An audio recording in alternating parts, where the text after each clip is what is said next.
কেউ কথা রাখেনি। সুনীল গঙ্গোপাধ্যায়। কেউ কথা রাখেনি। ৩৩ বছর কাটল, কেউ কথা রাখেনি। ছেলেবেলায় এক বষ্টমী তার আগমনী গান হঠাৎ থামিয়ে বলেছিল, শুক্লা দ্বাদশীর দিন অন্তরাটুকু শুনিয়ে যাবে।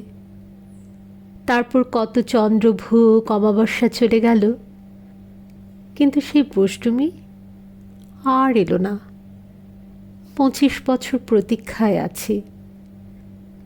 মামাবাড়ির মাঝে নাদের আলী বলেছিল, বড় হও দাদা ঠাকুর, তোমাকে আমি ৩ প্রহরের বিল দেখাতে নিয়ে যাব।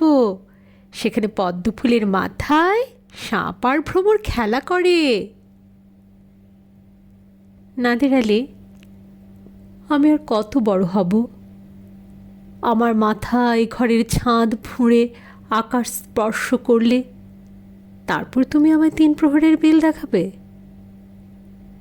একটাও রয়্যাল গুলি কিনতে পারিনি কখনো।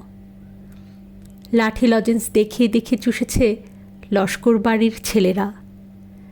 ভিখারির মতন চৌধুরীদের গেটে দাঁড়িয়ে দেখেছি ভেতরে রাস উৎসব। অবিরল রঙের ধারার মধ্যে সুবর্ণ কঙ্কন পরা ফর্সা রমণীরা কত রকম আমোদে হেসেছে। আমার দিকে তারা ফিরেও যায়নি।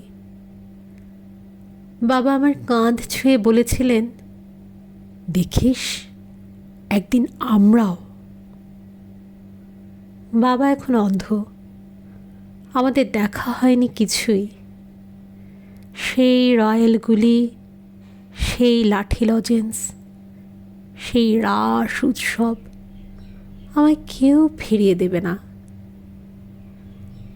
বুকের মধ্যে সুগন্ধি রুমাল রেখে বরুণা বলেছিল, যেদিন আমায় সত্যিকারের ভালোবাসবে সেদিন আমার বুকেও এরকম আদরের গন্ধ হবে। ভালোবাসার জন্য আমি হাতের মুঠোয় প্রাণ নিয়েছি। দুরন্ত ষাঁড়ের চোখে বেঁধেছি লাল কাপড়। বিশ্ব সংসার তন্ন তন্ন করে খুঁজে এনেছে ১০৮টা নীলপদ্ম। তবু কথা রাখেনি বরুণা। এখন তার বুকে শুধুই মাংসের গন্ধ। এখনো সে যে কোনো নারী। কেউ কথা রাখেনি। ৩৩ বছর কাটল,